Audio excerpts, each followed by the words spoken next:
Welcome to the Surviving Society collaborative and ongoing series with Sage Publishing's Social Science for Social Justice book series.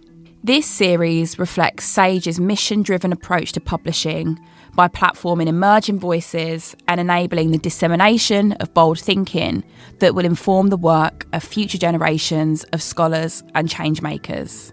In these episodes, we talk to authors from the book series about their research embedded in visions for social justice for all. The book begins with Adam.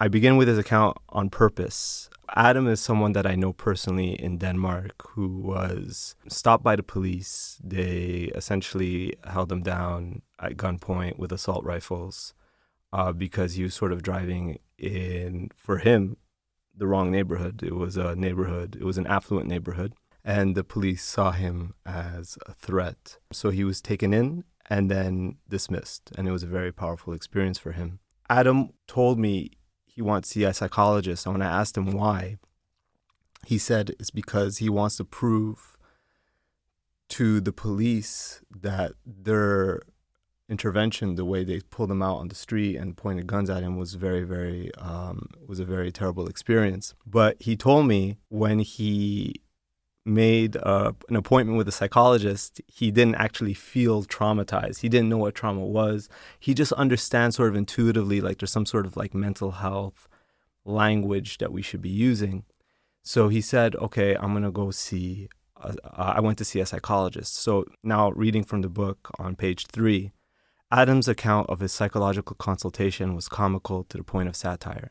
In the first session, the psychologist held up a finger and asked Adam how he felt. The psychologist is most likely introducing Adam to eye movement desensitization and reprocessing. It's called EMDR, which involves finger tracking. EMDR interventions are often employed for trauma. Adam felt nothing, but he still needed to give the psychologist something to work with. Anger, Adam responded to the psychologist's question. Okay, what if I slowly start moving my finger to the right like this, asked the psychologist. Angrier, Adam responded. And if I move it back, really angry. Adam's story was interrupted by bouts of laughter, the table shaking as we labored to breathe between bites. It makes for a tragic scene of dark comedy when a person feels forced to bluff a trauma response to hold the police accountable.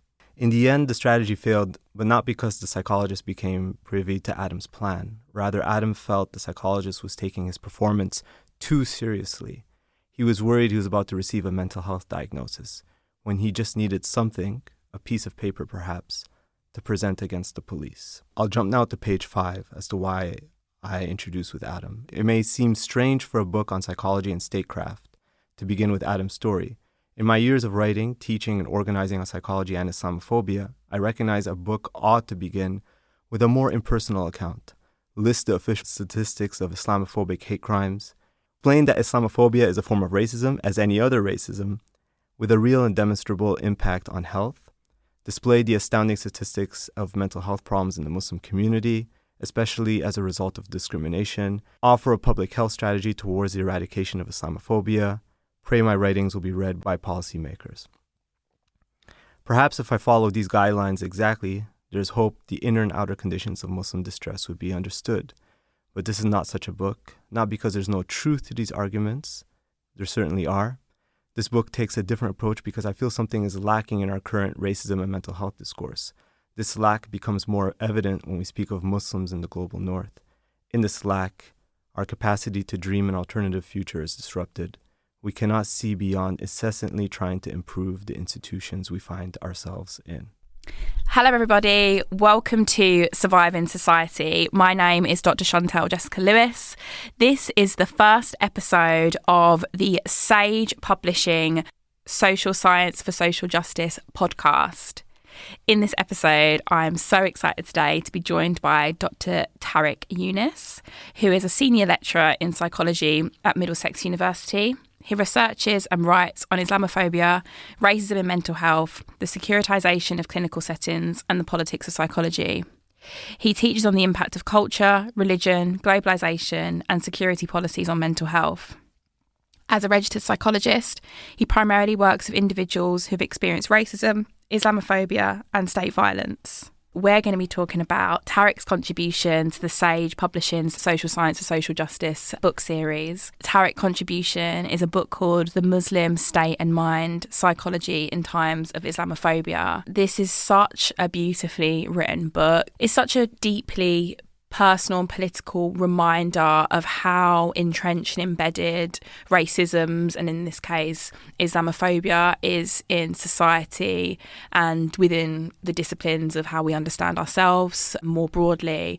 And I just think that when scholars like yourself, Tarek, make these kind of contributions, one thing that I always want to sort of put forward to listeners and say is that, like, it takes a lot to write about these things in this way, particularly if you have both lived experience and a very real and intimate understanding of how these both social and individual processes affect our everyday lives. So I just want to thank you as well for writing this work and producing this work, because it's so important. And welcome to the show.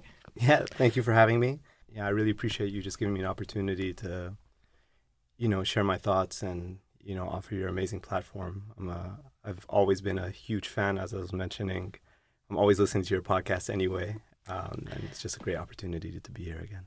Oh, Tarek, yeah, and listeners will know Tarek's alumni. Like, we last had Tarek on the show back in 2020, we were talking about mental health and Prevent, weren't we? We were talking about how Prevent was embedded, I guess more widely in healthcare healthcare settings. Yeah. Yeah, I mean, a lot has changed. I mean, not much has changed, but things are also getting worse, so that's also a whole different subject. Yeah, no, definitely. I mean, we're gonna get into it obviously on this episode, but Tarek, like, just in our pre-chat then, I'm just reminded of how many different organisations and interventions you're involved in. Like, you are a proper scholar activist, like, in action. Like, you're producing the theory, writing the theory, and you're doing the work on the ground. And I think it's such a great example of how you can, like, both be a scholar and also be involved in community work. So yeah, I think that's incredible. And I guess on that note, where did that come from? Where did that come from inside of you to want to pursue work in this way? I mean, I think I need to maybe start off by saying that I'm really standing on the shoulders of many giants. There's many people who precede me for decades doing this exact sort of work. One of the people who I won't mention by name, but she is a big inspiration. The only reason I'm not mentioning her by name is because that's, sort of her choice. Yes, she doesn't want to be put in the forefront in that light. But she's really been doing it for decades. And so she's a supervisor and a mentor of mine, and I'm really trying to follow in her footsteps. So, I think people can see me, but they can't see the footsteps that I'm following in. And that's just one of many people who've really inspired me, including yourself and, others who've been doing this sort of work, podcasts, working within the community, for the community. It's not this sort of deeply artificial sort of intellectual art exercise where everything becomes a point of, like, putting our name on the top of an article or things like that. I think things like that have always struck me as artificial, I think. And I think that's where I feel the best sort of work is always done on the ground, really getting, your feet in the soil and getting the temperature of what's going on with people. That's beautiful. And, like, what I love about that is that you have immediately referenced an individual collective of people that inspire you. And, like, I think we'd do better as academics, activists, organisers, thinkers, to sort of say that, look, no person is an island, are they? Like, we follow in the footsteps of people, but how we come to understand ourselves and the society we live in, or how we come to produce work that hopes to achieve social justice is always collaborative, isn't it? Absolutely. I think there's a very strong impulse to, like, individualize our work. And even in therapy, when I'm working with clients, I always try to emphasize the fact that I don't speak in I speak in we. So even if you're speaking with me, there's this invisible sort of community and support network. And you might not be looking at them right now, but with me and through others, there's a lot more support than we can actually see at one time. but that impulse to individualize it and be like, I'm speaking with you, is really powerful. And we always have to kind of, I think, hold on to that tension and be like, yeah, I'm working with someone, but really I'm working with many and through many. And that's, I think, our way forward. Because even in that kind of therapeutic setting, you're emphasising that we, but then in a hope that we goes outside of the room as well, that then absolutely. That person then works as we as well. That's so beautiful, Tarek. Thank you so much for that. So what's really interesting about this conversation and having you on the show again in this way is I don't think it's a secret that I'm not always the biggest fan of psychology. And that very much comes from both my sociological training, but also like a lived experience of psychology, which hasn't necessarily taken seriously how race, gender and neurodiversity impact my sense of self and how I come to understand the world. But like, I'm trying to get that kind of mistrust into more of a critical friendship of psychology. And it's definitely people like you, Tarek, which identify to me that there are some absolutely brilliant psychologists out there. And of course, I don't want to be critical of a whole discipline of people, but you're my favourite psychologist, I'd say. I can hopefully expose you to many other great psychologists. Yeah, of course. So how did you get into psychology? Yeah, that's a really good question. I mean, it's funny because I think this brings us full circle with what we were talking about before. Mm-hmm. I grew up as a racialized Muslim, very clearly Muslim, in Germany. Really? Yeah. Wow. Yeah, so I was born in Canada. If anyone thinks I have an American accent, that's blasphemy. So it's important you can't call a Canadian American these days. So I was born in Canada. I grew up in Germany, and especially in a sort of post 9/11 context, I've seen and I've been exposed to, I think a lot of the very sort of explicit violence which occurs. Mm-hmm. Speaking here of state violence in different ways in which people were imprisoned without charges, for example. But also sort of the implicit violence, right? Just the different ways Muslims have been racialized and securitized. And I think, in my late adolescence, I was really already kind of involved in a lot of community work. I used to work a lot with youth.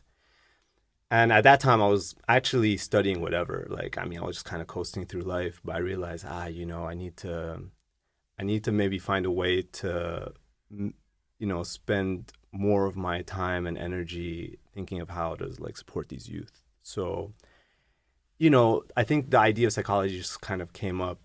But I never thought of psychology. So I think there's some research done on how people enter in psychology. And I think I don't want to stigmatize or demonize any individual person's experience. But, I think there is a tendency for people to have gone through experiences themselves personally and be like, okay, I've gone through this experience and I want to help other people through that experience that I had, right? And psychology is sort of like a vehicle for that. I think my approach came really from, I'm kind of recognizing that there's these issues going on in the community itself. And I'm like, okay, how are we going to work with this? Now, psychology, as you were saying, is, psychologists aren't that great for that. Psychologists technically, in terms of our training, it's almost necessarily always going to individualize problems. And I think very early on, I felt very suffocated in my training because of that impulse in psychology to individualize social, political issues, socioeconomic conditions, and make it about, an individual's survival. And we can see that here right now, it's very visible, so many people suffering through a cost of living crisis. And psychology comes sort of as this, I'm being a little bit reductive, but, as a way of okay, you're feeling depressed, you're feeling anxious, if you can make it, there's a talking therapy for that, if not medication. Feeling really uncomfortable in my my university in that training, I ended up going to all these other institutions looking for critical people. That's where I ended up going to different institutions, or I would say research places, it's called transcultural psychiatry. Yeah. in Montreal, they had a very sort of, I guess, kind of critical cultural perspective towards understanding distress, taking in sort of the fact that psychology is really an artifact of Western history, and kind of decentering it a little bit. And I became then much more focused on thinking about the sort of sociopolitical conditions that people are going through. So that's, yeah, I think that marriage between my own experiences working in the community and then sort of being inspired by, I guess, a select few psychologists, psychiatrists, at that point it becomes a really fine line of people who are like, critical of the disciplines and what they're actually achieving on the ground and what we could possibly, co-create with the rest of the community in trying to support them. Tarek, question for both me and the listeners. In layman's terms, what is the difference between a psychologist and a psychotherapist? A psychologist and a psychotherapist? Well, that's a really good question. So I think psychologists, these these are they're very fuzzy. Yeah. So people can become psychotherapists without necessarily, let's say, becoming clinical psychologists. So psychology itself can be sort of divided into different disciplines like counseling psychology, clinical psychology. There's also like forensic psychology, working in prisons. And psychotherapists, people can be practicing psychotherapy, but they might not be psychologists, so they can be counselors. So I think psychotherapy is more the actual practice of what someone can be doing. So a psychiatrist can be practicing psychotherapy. And we know psychiatrists like that. So the psychiatrists, even if they have a medical background, they can be like absolutely against medicalizing their patients. And they'll be like, I'm practicing exclusively psychotherapy. Whereas psychologists would be more like that official designation or profession that you acquire at the end of your education. Fast forward to sort of now, Tarek, like how long have you been working and living in Britain, and like how did you end up here? Yeah, it's the question I always get. I ended up here in 2017 on a research fellowship that I was awarded through the British Academy. I was very fortunate. Whoop, whoop, whoop. Yeah, so they, it's really thanks to that fellowship that brought me here. I mean, the reason why I applied here, there's like a personal reason, I guess a professional reason. Yeah. So the personal reason is the fact that, as I had already described, so I grew up in Germany and my family still lives in Germany. My wife's family comes from Denmark, or, they're based in Denmark rather. They're not from Denmark. We were personally trying to find a way to come back to Europe because, with kids, it just became a little more complicated to travel from Canada to Europe all the time. Professionally, it was the prevent policy where I think kind of like maybe tying a full circle to like how I've slowly evolved. I felt like one thing, even among cultural psychologists, psychiatrists, even those who are very critical among them, there wasn't a really sort of serious taking of politics. There wasn't that much thinking through what's the political climate like here, how we're operating within this political climate. In Canada, I already knew of counter-extremism and counter-terrorism strategies, but when I heard of Prevent, I was like, that's it. This is like one of the first really explicit like policies that are like embedded in mental health settings. That's very clear. It's very explicitly a political maneuver, right? Like it was just, a political strategy that was embedded within healthcare settings.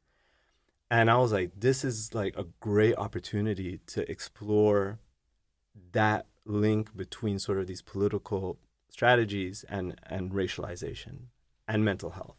Like it's because it's very difficult to put those three together, I think, in many people's minds. So here's a political policy that became, so for people who don't know, Prevent is a public duty in public bodies, so like hospitals, schools, nurseries, whatever, where staff are required to have due regard in identifying people who might become terrorists in the future, they called it pre-crime. If anyone has seen Minority Report, it's kind of Tom Cruise standing in front of like a terminal trying to like identify, who's gonna commit what crime in the future. In practice, it's really about institutionalizing gut feelings. But because terrorism is such a highly racialized construct in public consciousness, we know it very well in research that when you talk about terrorism, it's conjuring a very particular type of people. And so I was like, okay, here's this colorblind policy, colorblind because apparently prevent is supposed to also be for white people, right? But, very explicitly racist in many, many ways, being embedded in a mental health setting. How are mental health professionals working through it? And so I think that's what really brought me here. And that gave me, an opportunity to really explore how psychology and mental health disciplines continue to sort of perpetuate the status quo of the political climate that we're in.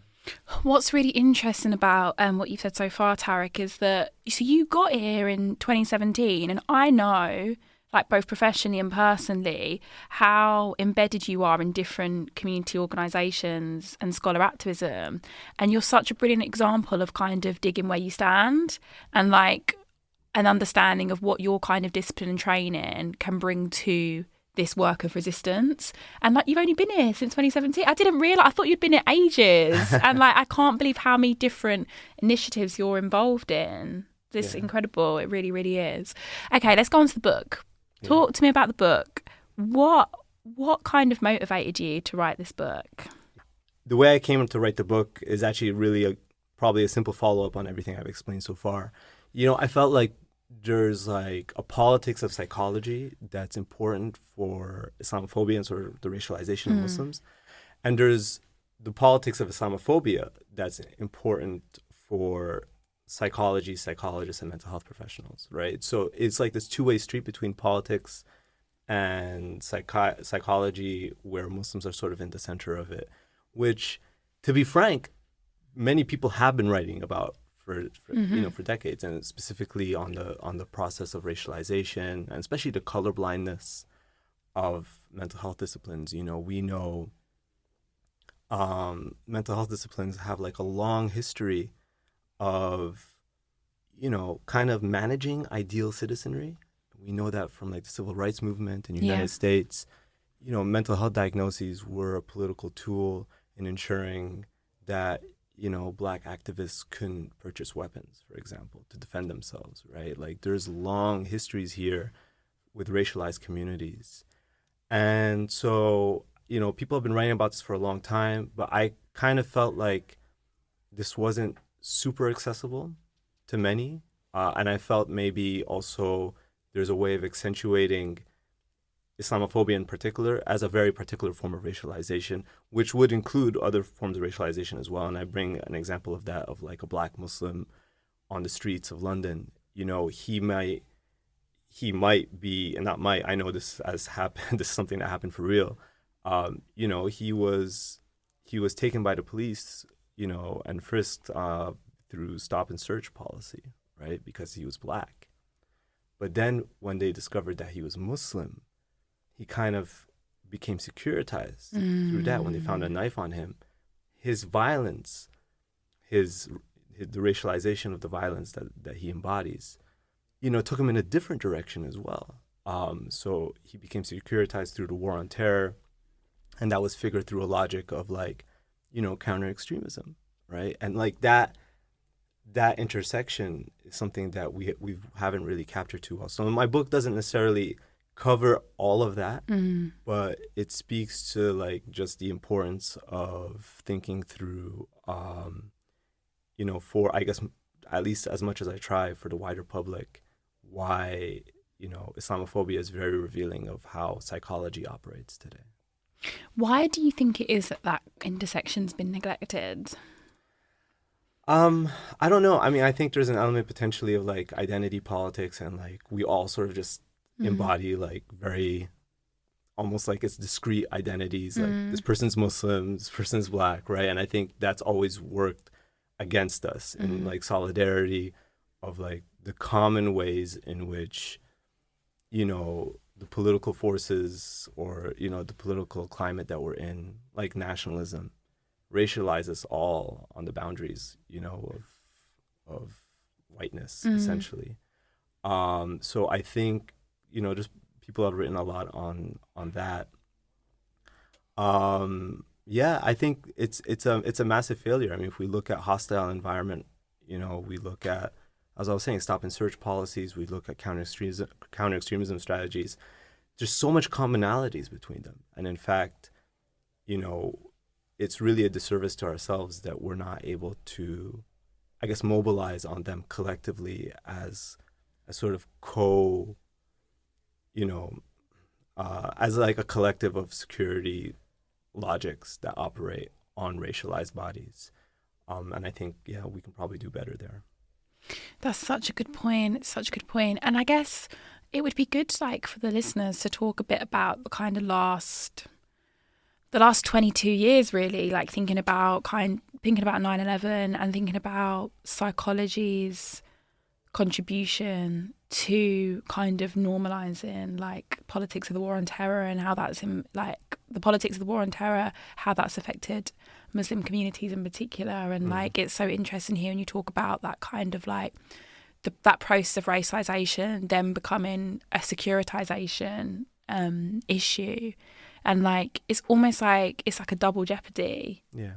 And like, even listening to you speak now, it just makes me so angry, but also just so aware of how normalized and embedded like Islamophobia is. But as soon as you add the kind of other intersections, so if you're racialized communities, like gender, nationality, like it's just like, things are not getting better, are they? And if we look at that kind of the last sort of 22 years, it feels like a real, and this is why I'm asking you to sort of talk about this, because to me, it seems like it's intensified, but perhaps actually it was already there and it was just brought to the surface more. Yeah. I'm not sure.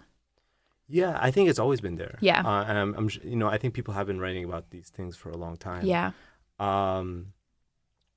I mean, in terms of like the psychology of it, if, you know, towards your first point, I mean, I think psychology as a discipline, first of all, has a long history of securitization. Yeah. Like, I think we have to be really clear there, you know, like psychiatry and psychology are, you know, one of the biggest harms. Tools of the state, maybe. Yeah. I think they're not only like tools of the state, but I think one of the biggest harms, I think, for many who study it, who maybe sort of engage in mental health disciplines, is that it tries to give this veneer of it being apolitical, right? So they're like these apolitical fields. Yeah. But in assuming that it's apolitical, it's really just reifying and reproducing all these, like the tools of the state sort of logics, right? So, I mean, psychology, I think, has, even in the war on terror, like a long history from like explicit involvement of psychologists in torture, you know, in the Middle East. You know, we know that for a fact right now, obviously, and you know, movies been written about that and everything. But I think more implicitly, you know, I think psychology and the war on terror has revealed how much, you know, there's this sort of pre-crime risk-based logic that's embedded in societies. Yeah. Of like trying to capture people before they commit a crime in any way, shape, or form. So there's this, you know, there's a great line by Giddens. I'm not gonna cite scholars, but you know, this line is so good that I think it's worth just attributing it directly to him. He talks about how the future is colonized by risk. And so like we live in a time right now where I think we can even see it in sort of the political discourse that it's almost like everything is perpetually under threat in the future, which then sort of racializes very particular bodies that are associated either with violence, with threat, with non-belonging, you know, like all these things come together. And then like policies are formulated on that. And I think the way I think psychology, and I write about this in my book very explicitly, you know, psychology it gives this air of benevolence to it. Like, we're just trying to help people.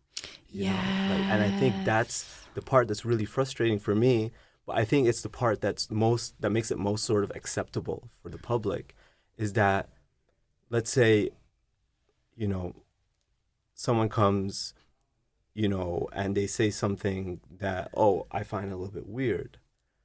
And, you know, my immediate gut feeling might be that, you know, I don't like what this person said, right? Maybe it sounds like it's no explicit threat or anything, right? But it strikes me in a weird way. And I think it's really important to emphasize that these gut feelings of like, oh, something struck me in a weird way or whatever, or associated with threat, is highly racialized. So I want to make that point very clear.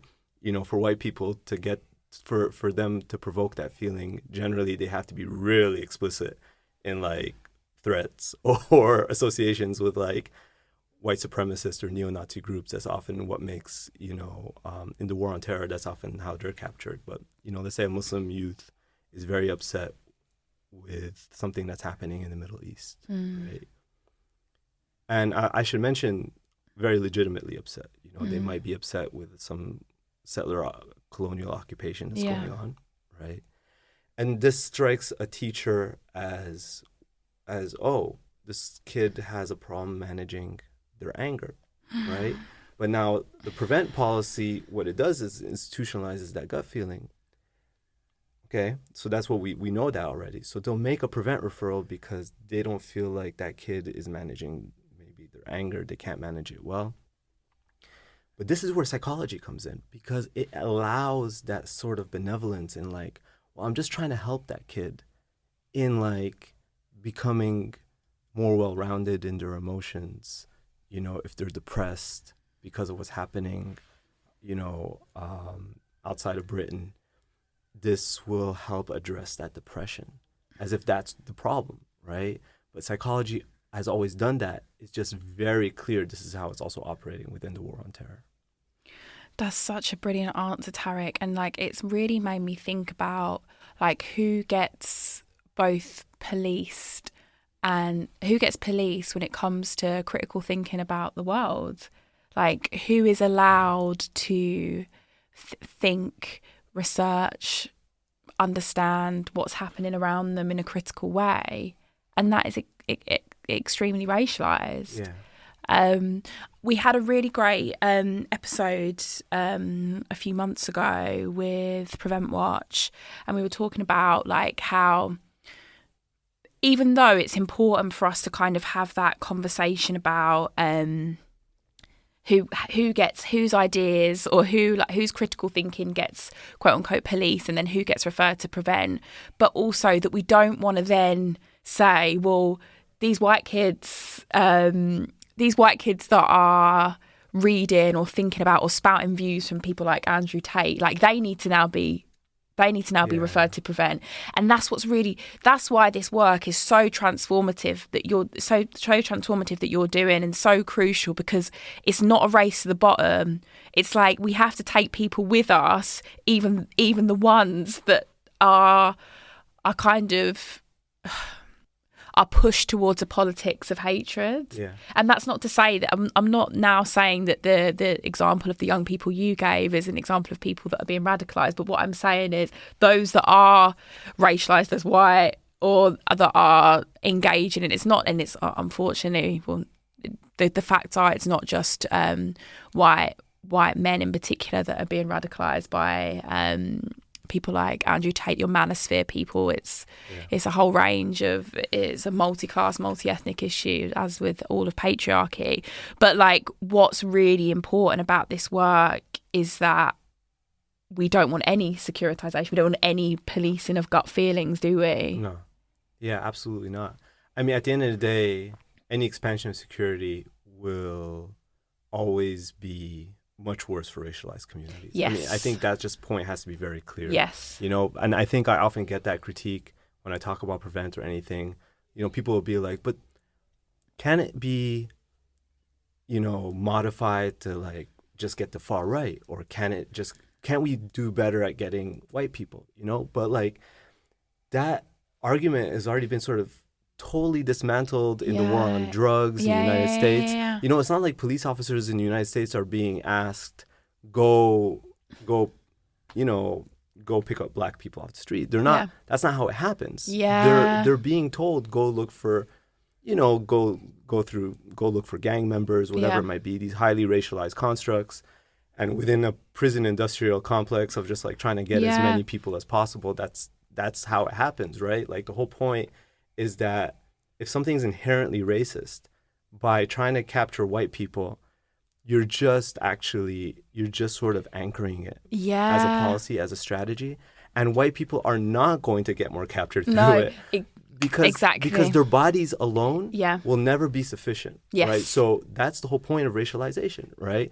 Is that my argument against Prevent was never that it's only against Muslims. My whole point is that the threshold difference between what would bring a Muslim, a racialized Muslim, and a white person to be referred through that institutionalized gut feeling is humongous. It's humongous. A white person just on the street will never inspire in a police officer a potential thought of, is this person a gang member? Is he carrying a knife?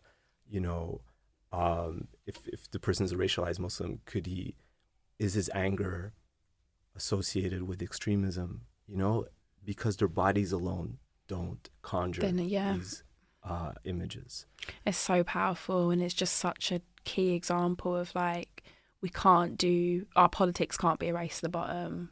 It can't be. And that's what makes our politics different and more loving and transformative. And like, I genuinely believe, and I'm putting this out there to manifest it, I think in our lifetime we're gonna abolish Prevent. Yeah, I hope so. I mean, I think we need to abolish and Prevent alongside so many other things. So many other things. But like the gang matrix was recently sort of like taken down, like I think all these things have to work hand in hand, you know? I think if we, I kind of feel like if we just abolish Prevent on its own, but sort of maintain all the, the hostile environment or other things, it just doesn't accomplish much. No, exactly right. And thank you for checking me on that, Tarek. Okay, tell us about the Coming Home project. Yeah, for sure. So the Coming Home project is kind of an evolution. I think myself and Maslaha, and there's also Lantern Initiative. Big up Maslaha and the Lantern Initiative. Yes, absolutely. I'd like to especially also give credit to Maslaha for being also the ones who are funding it. And I think that's really important. We need to recognize who's actually putting in, the sort of financial backing to it. So it's been a long time coming. I should mention that for myself, I kind of still work as a practicing psychologist or a clinical psychologist, but my work is almost really exclusively working with people who've been securitized or experienced state violence, police violence in different ways. That's something that evolved, I think, very organically from the fact that, if anyone's following the conversation so far, will recognize that people don't feel so comfortable, let's say, going to a public body like the NHS and talking about these things for many different reasons, right? Like, let's say someone comes and says that they're absolutely angry against the police. What is that going to conjure in a mental health professional? Is that suddenly a Prevent referral or angry towards the state? Things like that. So there's a total lack of, I think, safe space when it comes to these things. And so I've been working with them privately, but I've recognized that many different sort of NGOs and charities have been kind of doing their own work, but everyone's sort of kind of isolated. And I think the purpose of this Coming Home project was really to facilitate and make it very explicit a means of support for anyone who's been securitized, anyone who's experienced police violence or state violence. And also as a means of a referral system for these NGOs that, people can come here and they'll be able to speak with someone. It's free of charge for anyone who comes at point of access. And we really want to, I think, really start consolidating a system of support that's maybe not dependent on, I guess, mental health settings that are explicitly and increasingly securitized, right? And not because, we want to create parallel systems, but in effect, it's because of securitization and, the racism that we're seeing in healthcare and the NHS that demands that we create these community-based services. Honestly, it's incredible. So could you just talk to the listeners about how it's going to work in practice? Yeah. Like how will you be accessed and etc.? Well, we just launched, but I mean, it's very simple. So if anyone goes on the website, hopefully maybe we can share it. Yes, it'll be in the episode notes. Yeah, great. So you can just click on that link and you essentially just go to a form and you can fill it out and request to speak with someone. And we're going to continuously sort of improve the process and try to empower the individual to make their own choices of who they want to see. I think these are really, really important things. And to also, I think, be very holistic. So people might need different things. So I think the whole point of such a service is that we want it to evolve very organically with the needs of the community. So nothing really top down saying, this is what you guys need, maybe you need like whatever, 5 sessions of therapy or something. That would be an absolutely ridiculous approach. That would technically almost be sort of like the NHS approach, right? So we don't want to do that. We want people to come to us with their needs and make it then incumbent on us to, develop some flexibility in holding these people, again, as part of a wider community, making it in relation to all these various NGOs and charities and finding ways of supporting people much more holistically now.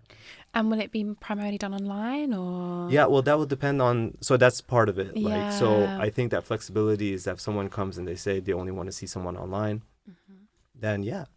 But they say they want to only see someone in person, then absolutely, right? Like it's just one of those things where if everyone comes to us and they're like, I don't trust online, for example. I'm just giving an example. Let's say I only want to see people in person.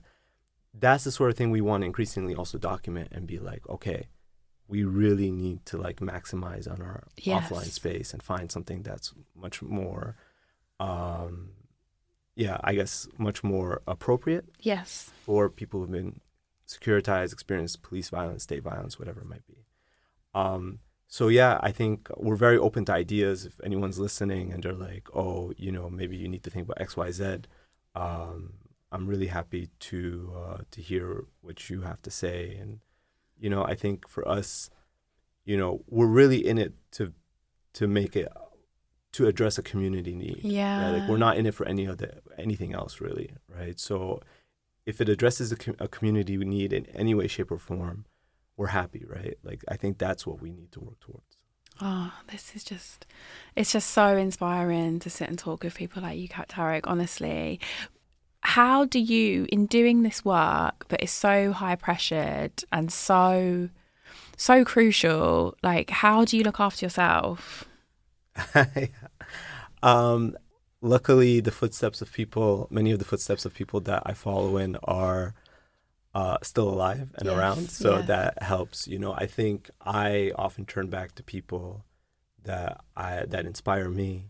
I'm not going to mention all their names, but I really hope they know who they are, where I'm feeling insecure, whatever it might be. And I turn towards them. That's what a community is, right? Yeah. A community, we feel held. It's not like we have to like lay it out in like a form, who's holding me right now. It's an experience where it'd be like, okay, I feel held. Certainly, that doesn't completely take away with the anxiety, but the anxiety itself, I think, is informative. If I'm feeling anxious, I remember that, at the end of the day, I've been privileged in knowing that there's all these people looking out for me. Yeah. Which I think a lot of people don't have that experience. Yeah. If there's one experience I really want to inculcate in communities is that, you're not alone, and there's people looking out for you. We obviously need to develop that more, right? Yeah. And so that you have all these things to fall back on. So I think that's something, and obviously I think like on a personal level, I have young children. So when I see them, I think about, okay, what kind of world do we want for them? Like that's what we're working towards. Yeah. So I think a large part comes back to being inspired by like the next generation. That's beautiful. And on that note, my final question, What are some what are some hopeful interventions and possibilities that the listeners can take away from your scholarship and the work that you're involved in? Obviously, we've just heard about the Coming Home Project, which is brilliant, but like anything else that you'd want to kind of flag that in this moment where the state feels the most oppressive it's possibly ever been, like where are our pockets of hope? I mean, our pockets of hope are always where they've always been, really, solidarity, right? Like, I think if anyone feels like they're listening and they should know that there's a lot of work that's being done. We can't see them, I think, sometimes. But there's a lot of NGOs, like Healing Justice London is an example. You know, there's a lot of NGOs and charities that are there, that are working sort of, you know, behind the scenes to support us. And my encouragement is to never, you know, you never resist alone, right? Like, I think there's like this impulse in society to make everything like this is on your shoulders, you go out, you do something. No, we think in we, right? Like you see something, you want to make a change, go see where people are stepping, you know, step alongside with them, work alongside with them. So that's, so MedAct, Healing Justice London, you know, Maslaha. I can name so many different organizations. I should name those that I work with. They're really great, and definitely go join up. That's it. So social science for social justice. Big up Sage Publishing. Big up Tarek Younis. Thank you so much. Thank you for having me. Thank you for listening to Surviving Society. To support our work, you can rate, review and subscribe. To host or produce a series of Surviving Society, get in touch with us via Twitter or Instagram.